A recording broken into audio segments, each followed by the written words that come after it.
Welcome back to the channel, everyone. Thank you for taking the time to tune in. All of my NFL draft fans, we got a really good one today. So if you like ball and if you like talking about film, you're going to love this video and the rest of the videos that we have coming. All of my subscribers, returning viewers, if you wonder where I've been working on a documentary, entered into a Sports Emmy Award contest, and I think we got a pretty good turnout. So if you want to check that out, you can check it out after this video. But today, we got to talk about Quinyon Mitchell and Terrion Arnold. I think this is a competition between two guys who we may see go as early as 11 to the Vikings if they don't trade up and get a quarterback. We're looking at 15 to the Colts, 17 to the Jacksonville Jaguars, 20 to the Pittsburgh Steelers, or 22 to the Philadelphia Eagles. Where will cornerback 1 in the 2024 NFL draft go? And I think today's video, I want to propel you to kind of get ready for who I feel may be the first cornerback off of the board. And I like both of these guys. This is not a video to bash any one of these prospects. Also, side note, I love Cooper DeJean. I love Nate Wiggins. We're going to talk about those guys, just not in this video. So I want to open it up and talk about Quinyon Mitchell first, because you can't drop film on SEC prospects. You'll probably get your channel taken down. So let's get to Quinyon Mitchell though. 6 feet, 195 pounds, coming out of Toledo, 4.33 40-yard dash, 38-inch vertical jump, 10.2 inches on the broad jump, also has 31-inch arms. So when I look at a guy like Quinyon Mitchell, you obviously think, okay, between he and Terrion Arnold, what gives Mitchell the edge is that long speed. And we're going to get to all of those little things and talk about that a little bit more. But in 2023, Quinyon Mitchell had 41 tackles, 1 interception, 18 pass deflections. And we go back to 2022, he had 5 interceptions with 2 touchdowns. So for me, and it's both of these guys, but it screams ball production. Understanding how to bait the quarterback, understanding how to get in proper positioning to get the football, and understanding, okay, what are the certain route concepts and down and distances where I can jump the football and take it back to the house. Now, getting into my real notes about Quinyon Mitchell, one of my favorite players in the draft, the first thing that I have written down about him, effort means something to him. And that was something that I saw on tape, because obviously when you have a defense, and you think about it, okay, we have our run lanes, A, B, C, D. Now, obviously, if we have a guy who breaks away, running back on the other team breaks away, we have the corner on the far side. He has to come down from an angle and be the play saver from stopping the other team from playing the fight song.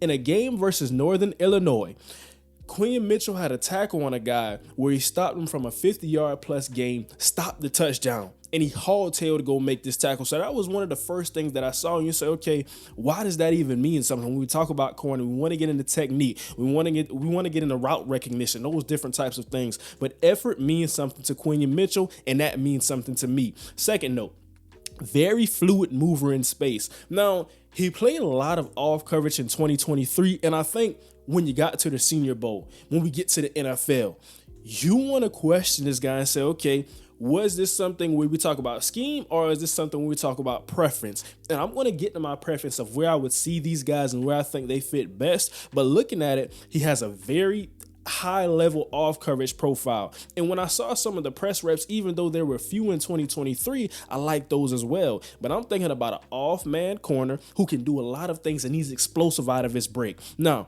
getting into the next thing though, you talk about it, okay, when you're explosive out of your break in man coverage, I thought that what he did best was keeping short gains short. That's all I want you to do. If we're getting a stop route, if we're getting a smoke screen, keep the short route short. Don't allow yards after the catch. And also, talking to that point, a solid tackler. Now, we're going to talk about Terrion Arnold. I think he's a better tackler. He's a more physical player at the point of attack when tackling the ball carrier. But I still like Quinyon Mitchell in that role as well. He's more than adequate. But talking about, okay, zone concepts. What do you do in zone? How do you recognize routes? And I think he's great at baiting quarterbacks into bad balls. This is a guy in 2022 who had 4 interceptions in 1 game. That should tell you a lot about Quinyon Mitchell. That should tell you a lot about any player who can get 4 interceptions from the same quarterback on the same given Sunday, on the same given Saturday in the college level for me. Now, when we talk about ball production, I think that it's going to translate to the next level with Quinyon Mitchell just because of how he plays the ball and how I said he can bait quarterbacks into bad throws. He'll break on the slant route. He'll tip the pass and have his teammate intercept it. Like we saw in the game versus Miami of Ohio. This is a guy, he sat on the inside, and this is also something he likes to do. If he understands the route concept, he'll get inside you and he'll sit there, forcing you to go outside. Now, I think when we talk about weaknesses and some of the other things you look at with these players, I wouldn't say that there are things you could just harp on for these guys, but more so things that I want to see at the next level. Let's refine it a little bit. Let's get a little bit better in this aspect because they are very good football players. If they had major flaws, they wouldn't be top 50 players in the NFL draft. Now, I think he can have a better feel for routes and just anticipating them. When we talk about off-man coverage, a large aspect of that is understanding, okay, right here if it's 1st and 10, I'm going to get this deep out. How can I put myself in a position to be better for that? I'm going to get this stop route. How can I put myself in a position to be better for that? If I'm playing off-man coverage, I'm already lining about 8 to 10 yards off of the ball. So my receiver is naturally going to have that cushioning to get into his route, get out of his break. So now just understanding what the route is, and that's going to allow him to break quicker because I don't think with Quinyon Mitchell, it's really a technique footwork thing. I think it's really recognizing what you're seeing. And once you recognize what you see, now you can play faster. Now you can refine and remain that technique that we see on the football field and be that fluid mover that I talked about. Understanding what you're seeing in front of you. Now we have that unreal burst. Now we're getting to the football and putting ourselves in that position to take away that football. Like that from Quinyon Mitchell. And like I said, the biggest thing that I need to see from him is just feeling out some of those routes, anticipating some of those routes a little bit more. But you talk about a guy who I didn't really see a double move on the film that I watched. If you saw a double move that Quinyon Mitchell lost on, please let me know in the comments. But I didn't see a double move that worked against Quinyon Mitchell. Effortless mover. Very, very good corner. And also one last note I want to talk about is I think the speed turn. Sometimes, and you'll see this with Terrion Arnold as well, he'll sit inside a little bit, but if he gets met with speed and the receiver really tries to get into that break, now he's getting inside of him. Now he has the speed turn. I think that's where you'll say, okay, we got to work on the speed turn a little bit. How can we put ourselves in a better position in these situations to now cover that? But overall, like I said, I think more experience, seeing a larger variety of a route tree. Of course, he played at Toledo, and you think about some of those offensive schemes, it's probably not what you may see at some other levels, but still faced very, very good football players, and I think he dominated at this level. Like I said, also, allowed 27 catches for 290 yards and no touchdowns. So you're looking at that profile, and this is a very, very good player for me. I like him, and I want to talk about Arnold now before we talk about who I like more and where would I use him and how would I use him. Now, Terrion Arnold, very, very good player. Played for Nick Saban, a young football player. He's younger than Quinyon Mitchell. 63 total tackles, 1 forced fumble, 1 sack, 5 interceptions, 12 pass deflections in 2023. So you're looking at that profile. Also, he allowed 41 receptions for 441 yards and 2 touchdowns. Talking about the height, weight measurements, 6 feet, 189 pounds, and I was kind of surprised by that because I think on film, Terrion Arnold looks a bit bigger than Quinyon Mitchell, just to me. But maybe I was watching the wrong thing. Arm length, 31 inches and 5/8, 40 time, 4.5. I'm not concerned about the 4.5 at all, but we're going to talk about why that may mean a little something when we get to what we saw on film. Vertical jump, 37 inches, broad jump, 10.9. And you talk about those types of things with these two players in general, and I think you see explosion from both guys. You talk about Quinyon Mitchell. This is a guy who had a 38 vertical jump, a 10.2 broad jump. And then you look at Terrion Arnold, 37 vertical jump, 10.9 broad jump. Both explosive, but the long speed is what separates these two players. And you see that on film a little bit. But getting into Terrion Arnold, I think this is a guy who has the ideal size, speed, and instincts for the cornerback position. First thing I have down, great play recognition, formulate zone coverage well well for the most part and isn't scared to blow up bubble screens, make tackles on the perimeter. There's a lot of plays that you will see on film where we have a smoke screen, we have a bubble screen, and he's just coming up and making that tackle, being aggressive at the point of attack. Like I said, keep short gains short. That's all I want to see out of you. And I think he also kind of has the savvy ability to recognize zone coverage and recognize what the route concepts are that the offense is trying to give him in press zone. That's something you won't see out of a lot of people, because if I'm pressing my receiver and I'm also guarding the deep third, it's easy to kind of get caught up in some things and find yourself playing man when you're really supposed to be playing zone. Find yourself going in with this dig route when you have a corner route coming right behind you. I think he formulates that well, but we're also going to talk about something with zone coverage that I think he can get a little bit better at. Now, he was had in coverage on some double moves, and I think what you see with him is sometimes for Terrion Arnold, and this is where I bring up the long speed, trusting the athleticism. A 4.5 is just...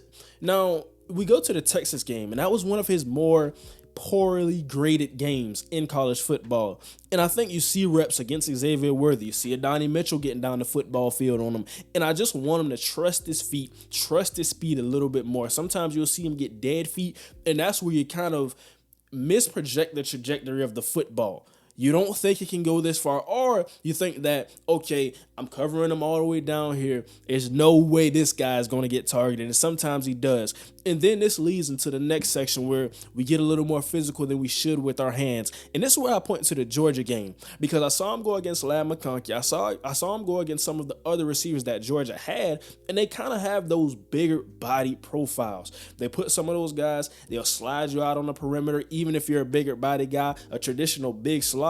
And what they did to Terrion Arnold was they brought physicality. Now, Ladd McConkey was really the only guy who I saw in that Georgia game who could purely separate against him. You'll see him on a deep out, and it's just a beautiful route by Ladd McConkey. Also, for those who said Ladd McConkey can't get reps on the outside, yes, he can. He's not just a slot. But when you have a situation like that, and we match with physicality, now I got a hand fight. Now I have to hold my own, and I think he'll get a little more physical than he has to at times. You saw those penalties in the Texas game with the hands, getting a little more aggressive, getting a little grabby. You saw that against Georgia, getting a little grabby. But really, you talk about those things, and I also have to say, getting back to the great things that I think about Terrion Arnold, his press profile. Now, when you talk about that aggressiveness, you have to walk a fine line, because I think that's kind of what brings him to the great player that he is today. That press profile in really all of those games, Alabama pressed Terrion Arnold unless he was in the slot, and we're going to talk about his slot usage. But when you have that, you got a guy who says, okay, I may run 4.5 and I may have people who can run past me. But if I can disrupt the timing of the offense, if I can disrupt the timing of your route, get my hands on you, stay sound and fluid within my technique, I'm going to be just fine. So when we talk about scheme fits and where I want to see these guys, I'm going to have Terrion Arnold going to a team who allows him to play press man and press zone. That's really where I want to see this guy. And of course, he's going to get better in off coverage, but I really, really like the press profile. Now, getting over to the slot uses, I just think that for Terrion Arnold, and this, what I saw with Quinyon Mitchell, he felt a lot more comfortable in the slot, and they used him a little bit more in the slot. But you have to say, for Quinyon Mitchell, they even played him at safety sometimes. They had him at free. He was just laying around back there, but it was in certain dime and nickel packages. It wasn't a consistent thing. But you say this guy is a little more comfortable mixing and matching inside out. For Terrion Arnold, I see the outside press corner that a lot of teams want and that a lot of teams will covet. But when he was in the slot, this is where you say, okay, he's playing 8 to 10 yards off of the ball consistently, and sometimes even further than that. So when you give that excessive cushion and these excessive off alignments, it just leads to free releases, it leads to easy catches, and it makes it harder for you as a corner to now break on the route, to now make these tackles. So I just don't think that he is a guy right now, looking at his draft profile, that is comfortable playing in that nickel position. But when we talk about outside press, like I said, put him in there and book it. Now, getting into the last thing that I also saw, struggles with immediate speed while in press. Feet can get lost in his break. Very, very technically refined, but sometimes if he's pressing and he's met with a guy like Xavier Worthy, and I go to this game because it was one of the poorer games that we saw on film for Terrion Arnold. But if you have that and say, okay, now I'm pressing, he's flying off of the football and I miss, or let's say I don't miss. Now I'm being patient with my feet. I'm not going to jam him. I just want to see what he does and match his route. If they come out the gate with the speed, straight out of their stem, now we're going to struggle in those situations. But overall, like I said, get your hands on him. Let this guy play and press. Very, very good. And I talk about what he brings to the run game. For me, Terrion Arnold, he's not just a corner in the run game. And you talk about Cooper DeJean, you talk about Ennis Rakestar. There are guys who are basically box safeties when it comes to the run game. But for me, Terrion Arnold, you see it against Georgia, you see it against Michigan, and you see it against Texas a little bit. If they come out into that D gap, if they bounce it outside, he's going to tackle you, and he's going to tackle you face up, put his chin strap in your chest, and make that tackle. So I think this is an aggressive guy. You're going to know when Terrion Arnold hits you. Like I said, it's going to blow up that bubble screen. It's going to blow up that smoke screen. The only thing that you will really see is kind of trusting the athleticism, keeping his feet in certain situations, and understanding how to play against long speed. And these are things that all come with NFL coaching, but these two guys are very, very good. And for me, now we have the conversation of who would I rather take? Do I want Quinyon Mitchell or do I want Terrion Arnold? When you talk about this, and I think you can talk about the Colts at 15 hypothetically, a team like that, they want the toolsy prospect. They want the guy with the long speed who's just oozing athleticism. And I think Quinyon Mitchell, who runs the 4.33, who has the same explosiveness, is a guy like Terrion Arnold. You'll like that same thing. Now, don't get it confused that Terrion Arnold can't move, because he runs 4.5. Quinyon Mitchell runs 4.33, but the explosiveness in breaking on the football. And this is something that I talked about in one of my other videos. When you have a route, let's say this is the route right here at my thumb. Now we have the corner right here on my index finger. What we want to see from my corner, my index finger, we want to see him break on this route. The ability to do that and have that recovery speed and that makeup speed, that's not really reflected in your 40 time. That's explosiveness. That's getting into a T-step. That's getting into a bicycle step. And for me, that's why I'm not concerned with Terrion Arnold.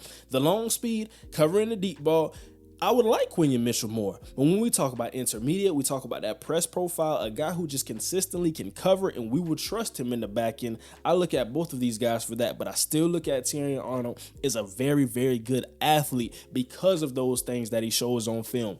I think if I were starting a defense, I would probably lean towards Arnold just because I like the press profile and I like what he brings in the run game, and for me, it is a plus. Now, when we go to Quinyon Mitchell, played a lot of off coverage at Toledo, and it's not to say he can't play press because we saw it at the Senior Bowl, and we're going to see more of it as he enters the NFL. But I think right now, the learning curve is going to be learning a little bit more about that press, understanding when it's press zone, how Terrion Arnold can understand and feel out those route concepts behind him. That's something that you're going to see Quinyon Mitchell grow in that aspect. Now, with Terrion Arnold, one thing that I'll say in zone is sometimes he'll just get lazy eyes. He'll be covering grass and he'll have a crosser coming behind him. He'll have a guy coming beside him and he'll just lose him sometimes. And that's something that you look at and say, okay, we got to be focused. We got to be locked in right here. Even though the route concept isn't going our way, there's still something backside that can come into the picture, and we still got to be on that. But I think I really, really like Arnold. One of my favorite players in this draft, and it's tough.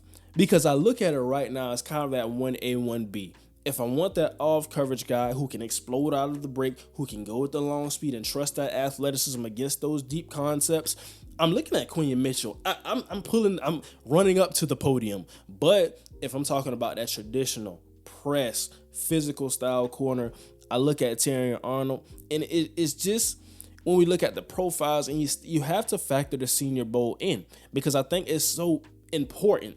A lot of people before the Senior Bowl said, okay, where's his press profile? Can he really do this? And then he goes out there and he does it against some of the best competition at the Senior Bowl. So it's like, now we have to think, we have to add this and add the Senior Bowl with the Combine, and now we have our totality of our scouting report on Quinyon Mitchell. I want to know what you guys think down below in the comments. Like I said, it's not that far apart. It's really personal preference for me when it comes down to it. What type of defense do I want to run? Minnesota Vikings, Brian Flores, we want to blitz, and of course, that's going to leave us pressing those corners on the back end. I think Terrion Arnold is the perfect fit for the Minnesota Vikings unless they go quarterback, and they probably will because they traded to get the 23rd overall pick from Houston. Now, like I said, when you talk about a team like Indianapolis, Quinyon Mitchell, sprinted up to the podium. But I really want to know what you guys think down below. What do you think about the scouting reports? These are my scouting reports, what I saw on film. It's not anything that I saw on the internet because you can't corroborate it. I want to know what I'm seeing, and I want to know what I'm feeling about these prospects and about these guys. Two very good players, but I'm torn between the two. Thank you guys for watching. Don't forget to like, comment, and subscribe. As always, we'll be back with more draft film analysis. We'll be back with the 7-round mock drafts, and we'll be back with our official NFL mock draft 2.0, all coming soon.